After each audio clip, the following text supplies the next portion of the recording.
Hi, I'm David Klimple, and this is a quick talk about dengue fever. So what we're going to do today is first give just a quick overview about dengue. Then we're going to have an interview from a patient with dengue. We're going to give a clinical presentation, some epidemiology, some virology, clinical trials, and then some quick do's and don'ts. Now a quick overview about dengue. It's a flavivirus spread by mosquitoes. It's located in Indonesia and Northeast Australia, South and Central America, Southeast Asia, Sub-Saharan Africa, and some parts of the Caribbean. The symptoms are as follows: fever, rash, headache, muscle aches, nausea, swollen lymph nodes, and vomiting. And now an interview with a patient who had dengue fever. My name is David Klimple, and this is James Coulter, and we are here to give you a little clinical correlate about dengue fever. So James, I know that you went to Haiti last year, and you picked up something along the way that you weren't expecting to pick up. You mind just kind of giving me a little bit of background about kind of why you decided to go to Haiti in the first place? So in December 2010, I went down to Haiti with two of my roommates, and we were pretty much going to an orphanage, 250 orphans, with the hopes of setting up a clinic in the future. Hey, these are some of the kids here. There's about 240 here right now, 100 of which came in after the earthquake. And had you done any research before you got there about the diseases that were endemic to Haiti, or did you have any concerns about possibly picking up any diseases when you were in a third world country? So there is a battery of vaccinations that you're supposed to get. Pretty much includes your standard travelers vaccinations like hepatitis A, things of that nature. But and you also take malaria prophylaxis pills. So the biggest thing on our minds was probably the malaria. It was the biggest thing that we were concerned about catching. I think that we were aware that dengue was down there, but it definitely wasn't on our minds as far as something that we would catch, because we hadn't really heard much about people catching it other than what we had seen in our microbiology textbooks. Right. So when you finally got down there, can you tell me a little bit about what you saw, what kind of things were going through your head when you were kind of looking around the area? Yeah, absolutely. So we went down there. Actually, it was technically the dry season, but a hurricane had come through the country, I believe a month or two earlier, and it flooded the country pretty extensively. And at the place we were at, there were a couple of empty lots behind the orphanage that had been flooded pretty good, and there was some standing water. And this was all going on during the cholera epidemic. So one of the few things that was on our minds was malaria and also cholera. So when we were down there, we actually noticed that there was a lot more mosquitoes than what we were probably expecting to encounter. So we're in Haiti right now, and there's a lot of mosquitoes. And Big bugs. there's really big bugs here. We got... Is that a spider on the wall or is that a bullet hole? But we kind of just sort of blew it off, just thinking that we were covered for malaria and we had pills in case we caught cholera, and that was pretty much all that we were really worried about. So getting bit by a mosquito a couple hundred times a day wasn't really bothering us, because we thought the chloroquine was going to protect us from what we thought we were going to catch. And how were you protecting yourselves against the mosquitoes? So it's pretty much like I mentioned earlier, we're just using chloroquine for malaria, and that was the extent of our coverage. I know that I was wearing jeans for a couple days as just to kind of cover my body up a little more from mosquitoes. But we weren't using any insect repellent. Right. And I know that the orphanage has mosquito nets that they can provide for you while you sleep. Whether or not they work or not is another issue. Did you guys sleep under mosquito nets? We actually did not sleep under mosquito nets, and which was something that we ended up doing later on future trips. But we also didn't have metal mesh screen on the window either to keep bugs out at night. So we had our window open with the flooded lot in back of our rooms, Oh, and the no. mosquitoes would come in at night, and it wasn't, for some reason, I think it was just our own arrogance, thinking that the chloroquine was the panacea, would Right. protect us. So, and how wrong How wrong they you, were. How wrong. How horribly wrong. As this castle of cards came a-tumbling down. So how long were you there? What kind of things were you doing? Tell me a little bit about how you spent your days. Absolutely. So we were down there for, I believe, about 5 days. And the whole idea was to go to this one town, just kind of figure out what the local population was like, what kind of diseases were we expecting to encounter, so we can figure out what kind of medications we needed to bring back with us for a future clinic. We visited the local hospital. We went to the cholera tents and saw the cholera epidemic face to face in the flesh. And it was a pretty intense experience. And that was pretty much the extent of that first visit. It was just a fact-finding mission to figure out what we needed to do for when we came back with other doctors. Got it. So you saw cholera then? Yes, we did see cholera. We're here at the hospital in Hinch. It's pretty primitive by Western standards. There's not even running water here. Outside here, there are temporary cholera tents. There's been a recent epidemic. Right now, they're fairly full, though in the past they've been overflowing, and they actually had to move into the chapel here on the hospital campus. See any dengue, or was there any talk about people who having dengue? There actually was no talk of dengue. I think my roommate who came with me brought it up maybe once or twice because we had read about it being in the area, and the local inhabitants seemed to pretty much dismiss it and didn't think it was much of anything to worry about. Right. And I know that, a year and a half out from microbiology, I remember that dengue is a flavivirus. I remember that it has hemorrhagic components, but besides that, really, is there anything that you kind of going into Haiti thought, oh, I know all about dengue. If I get it, I'll know what it is. I'll, remember it, and because it's hardly, it's something that you just don't see in the United States. It's not something that's on the forefront of your mind. Absolutely. To be perfectly honest, I just really wasn't even thinking about dengue going into Haiti, and just wasn't even considering catching it until after I came back and became sick. Right. So you came back, and then what? So a couple days after we get back, I believe we got back on about a Wednesday, and I noticed around that Friday I was kind of just wasn't feeling really all that good. It's kind of felt like, I had like a rhinovirus or something going on, just kind of like a head cold. Body aches. There's some body aches. Yeah, just kind of like your generic little cold symptoms. It was December, or actually it was January at that point because we came back after New Year's. But, it was wintertime back home in the States. We just kind of figured, we were just traveling in an airport on an airplane. Right. We must have caught something on the airplane. It's a little cold virus or bug or something, and didn't really think much about it. Were you the only one who had symptoms, or did everyone in your house get symptoms at the same time? You guys all sick together? So 3 of us went down, and only 2 of us came back.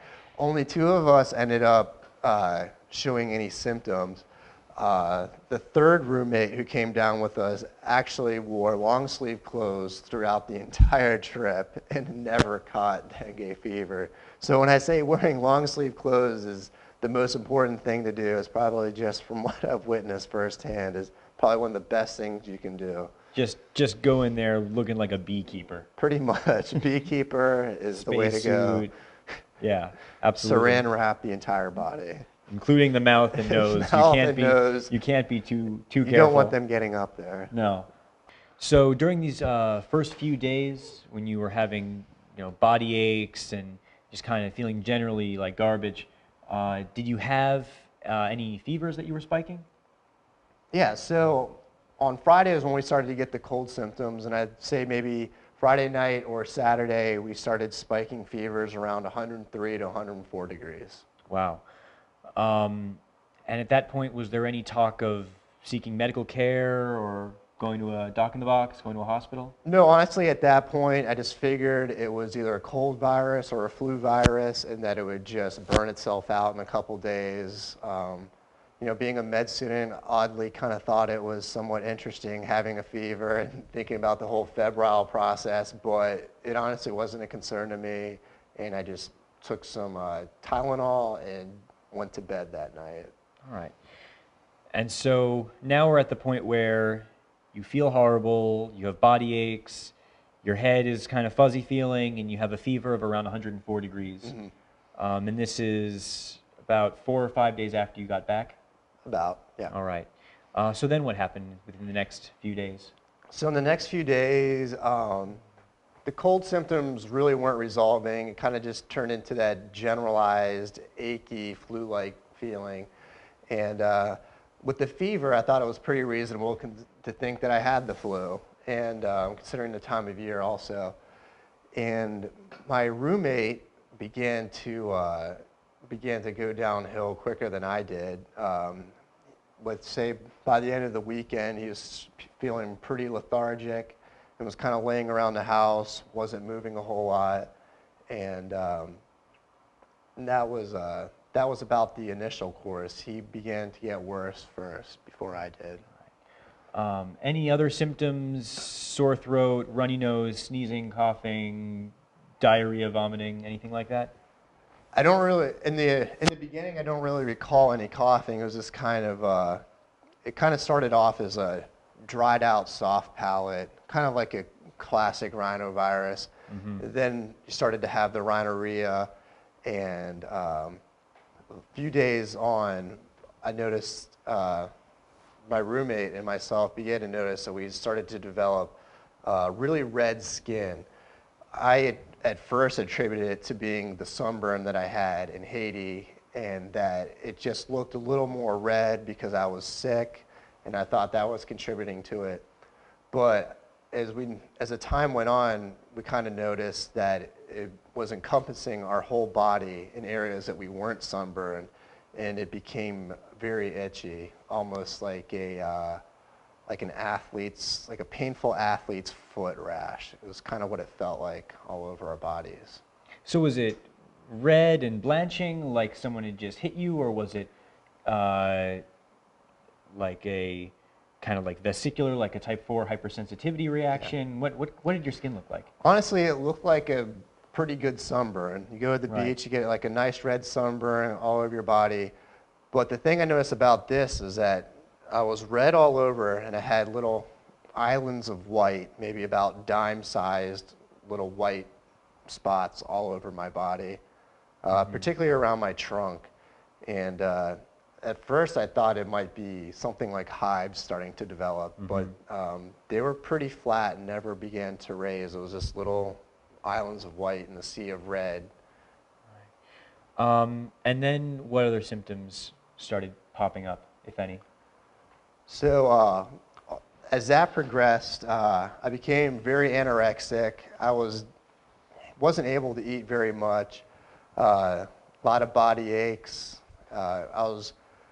As far as medications at the time, I was going back and forth between Motrin and Tylenol, switching off every 2 hours, and I'm sure my liver and kidneys were loving that. Right. And so I was using that for pain and fever management at the time. And along with the rash, I noticed that I was waking up in the morning with a lot of bloody snot. Really? Okay. Still no thought at this point about going to the doctor? At this point, I wasn't really sure what we were thinking. I think I was just so sick. I was just trying to ride it out. At this point, I don't know if dengue fever was really popping up in my mind. I thought that this still just might be a flu, just like a really bad flu that you catch like maybe once or twice in your life. Wow. But as far as, I think one of the worst things was just that having that anorexia. I was probably down to I was only able to keep down maybe 300 to 500 calories a day at best, and I absolutely had to force that down. It was pretty much Gatorade and Ensure. Right, wow. Was all I could keep So you actually down. bought Ensure. I bought Ensure like an old man. How much weight did you end up losing throughout the entire course of this? Honestly, I was lucky. I didn't lose too much weight. I maybe lost somewhere between 5 and 10 pounds over a couple weeks. So you're losing weight, you hurt all over, you're waking up with blood coming out of your nose. At what point did you think that something might be wrong? I thought something was wrong throughout the whole time. The question was what exactly was going on. I know my roommate, he was pretty much going through the same symptoms, but to a lesser degree, and he recovered quicker than I did. And I think before the trip, we used to joke around about one of us catching cholera, and we'd have to treat the other one. And then I think my roommate at the start kind of was joking around that it might be dengue fever, and he was actually the one kind of pushing the dengue hypothesis in the house to begin with. Right. So what ended up bringing you to the doctor? What symptoms or what realization? Okay, so for a few days out, I was pretty much bedridden, couldn't leave the house hardly, and I was just trying to get my appetite back up. Then after a few days, I was able to kind of tolerate some more food. The fever was kind of breaking. So at that point, I decided to leave my apartment at school and go back up to my parents' house to kind of recover for a few days where someone could cook for me and mother me, if you will. Right. Tell me it was going to be okay. So I just went back to my parents' house for a few days, and what happened that actually sent me to the doctor was the morning after at my parents' house, I woke up with petechiae on my palms and on the soles of my feet, and it was actually painful to walk around. And at that point, the rash was getting pretty bad, and it was all over my body, and the little islands of white and the sea of red were becoming very prominent. And at that point, I decided that with the petechiae that it was time to go see a doctor. I bet. So you still having the fevers at this point? At this point, I don't know if I'm having the fevers because I'm taking so much Motrin and Tylenol that I might just be quieting it down. All right. So I don't know if I would be having a fever. You may or may not have a fever. You don't really know because of all the meds that you're taking. Yeah. You have a rash all over your body with superimposed petechiae in your hands and feet. Yeah. Anything else? I also had pretty prominent inguinal lymphadenopathy as well. All right, so you have everything. Yeah, All I right. have the textbook illness at this point. So then where did you go? So I pretty much just went to a doc-in-the-box doctor. And they were immediately able to diagnose you. Because I'm still not taking it seriously, just because of my own arrogant attitude. No, I've actually, he's more than a doc-in-the-box doctor. I joke around about it. No, it was actually my primary care physician. I went and saw him. He saw the rash and knew that I had what he said was a systemic illness of some sort that he didn't know what it was. And did he take any labs? Did he find anything that was elevated or suspicious looking? He drew my blood and checked my liver enzymes, and I believe I had some elevated AST and ALTs. I can't remember which ones, which numbers corresponded to which one, but I think it was my. Strangely, the AST was twice as high as the ALT. Strangely enough, I was drinking throughout the whole process. No, actually, I think it was. I think my ALT was 300 something, and I think my AST was about 150, is what he told me when I called him. And then, so at that point, my roommate kept saying that, oh, it must be dengue fever. And so then at that point, I decided to just start doing some research of my own on dengue fever. And when I was looking online was when I found out about this very classic rash associated with dengue fever that isn't often taught at medical school. Was a sea of red with islands of white throughout. Usually it was sparing of the face. And the whole timeline fit pretty well. It was about maybe 4 or 5 days after coming back from Haiti. I started to show signs and symptoms of an illness. And then pretty much resolved in about 10 days from the onset, which is about what you would expect with dengue fever. Let's see. So you were able to, I'm sorry, so after you got a diagnosis of some systemic infection with the elevated liver enzymes, and you gave yourself kind of an armchair diagnosis of dengue, then how did you proceed with your management? So the management was pretty much reading online, finding out if there was a treatment for it, and there isn't. Currently is not a treatment for dengue fever, but just says deal with it. more or less, it was supportive care, and at that point, I was actually, despite the petechiae, I was feeling a lot better. I was regaining much of my appetite. I was able to, sit down and have dinner with the family, eat steak and potatoes at that point. So I was beyond ensuring Gatorade. Great. So I think that once the appetite started to come back was when I was pretty confident that I was starting to come out of the woods. So now that you've had dengue fever, you've been exposed to the serotype that gave you all of your symptoms. Are you afraid about getting dengue again? Is it possible for you to get dengue again? Give me a little bit of immunology here. Okay. As far as I understand it, that if you catch, there's 4 different serotypes, and if you catch one of the serotypes that you're immune to it, but there's also 3 other serotypes that you can be exposed to and in theory catch dengue fever again, and some hypothesize that if you catch it once and catch a different serotype that you're at higher risk for catching the hemorrhagic version of dengue fever. Now, was your type the hemorrhagic type? I don't know if it was hemorrhagic or not, but I definitely had a lot of bloody snot when I woke up in the morning. Wasn't like the Ebola virus with blood coming out of my eyes, but... Oh, I forgot to mention, blood was coming out of my eyes. Yeah. I went to Haiti with your second trip there. We're going to Haiti. So we're about to go to this village and deliver those cans to people who don't have any clean water. Yeah. And I know that I permethrined all of my clothes. I wore several layers. I slept under a mosquito net that may or may not have worked.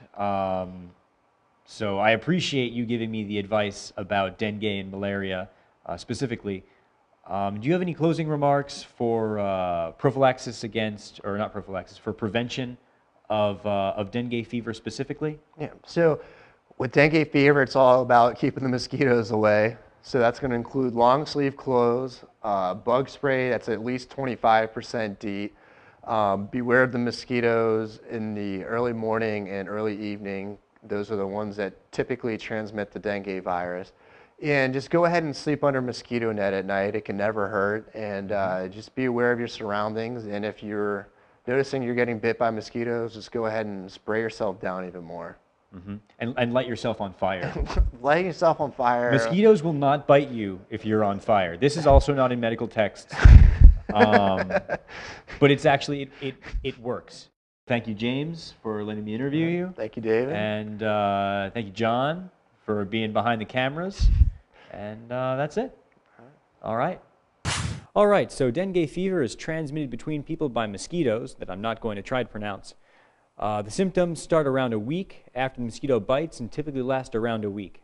Clinical presentation is a high fever around 104 to 105, a flat erythematous rash 2 to 5 days after the fever, and some other symptoms that may or may not occur: fatigue, headaches, joint aches, muscle aches, nausea, vomiting, and lymphadenopathy.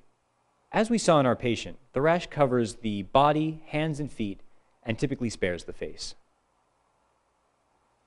The duration of dengue fever is 1 to 2 weeks. In terms of epidemiology, around 2.5 billion people live in dengue endemic areas. 50 to 100 million people are infected every year. Of those 50 to 100 million, 500,000 people have dengue hemorrhagic fever. Dengue kills 22,000 people every year, and most of those deaths are children. In terms of some quick virology, dengue is a flavivirus, a positive single-stranded RNA virus with 4 different serotypes. This is the dengue belt, areas to which dengue is endemic, and includes Central and South America, Sub-Saharan Africa, and parts of Asia and India. A French pharmaceutical company is currently working on a vaccine, and clinical trials are underway. And now some quick do's and don'ts. When you're talking to your patients, if they have fever, rash, muscle and joint aches, make sure to get a travel history from them because they could have dengue. And just as a quick extra overview, dengue is a flavivirus, there are 4 serotypes, and the buzzword is break bone fever. Thank you very much for listening to our presentation about dengue fever.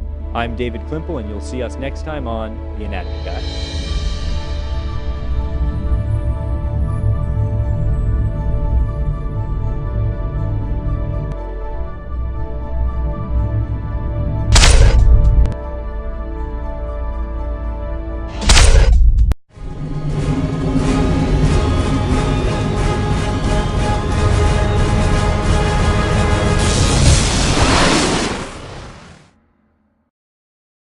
Hi, I'm David Klimple, and this is a quick talk about dengue fever. So what we're going to do today is first give just a quick overview about dengue, then we're going to have an interview from a patient with dengue, we're going to give a clinical presentation, some epidemiology, some virology, clinical trials, and then some quick do's and don'ts. Now a quick overview about dengue. It's a flavivirus spread by mosquitoes. It's located in Indonesia and Northeast Australia, South and Central America, Southeast Asia, Sub-Saharan Africa, and some parts of the Caribbean. The symptoms are as follows: fever, rash, headache, muscle aches, nausea, swollen lymph nodes, and vomiting.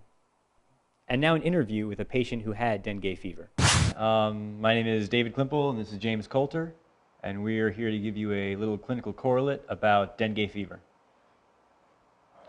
So James, I know that you went to Haiti last year, and you picked up something along the way that you weren't expecting to pick up. You mind just kind of giving me a little bit of background about kind of why you decided to go to Haiti in the first place? So Tell me a little bit about what you saw, what kind of things were going through your head when you were kind of looking around the area. yeah, absolutely. So we went down there. Actually, it was technically the dry season, but a hurricane had come through the country, I believe a month or two earlier, and had flooded the country pretty extensively. And at the place we were at, there were a couple of empty lots behind the orphanage that had been flooded pretty good, and there was some standing water.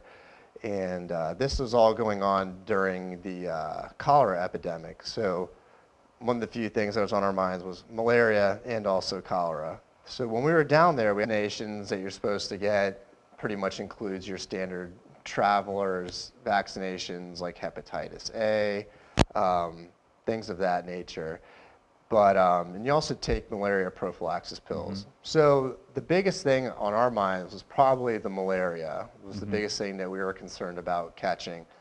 I think that we were aware that dengue was down there, but it definitely wasn't on our minds as far as something that we would catch, because we hadn't really heard much about people catching it other than what we had seen in our microbiology textbooks.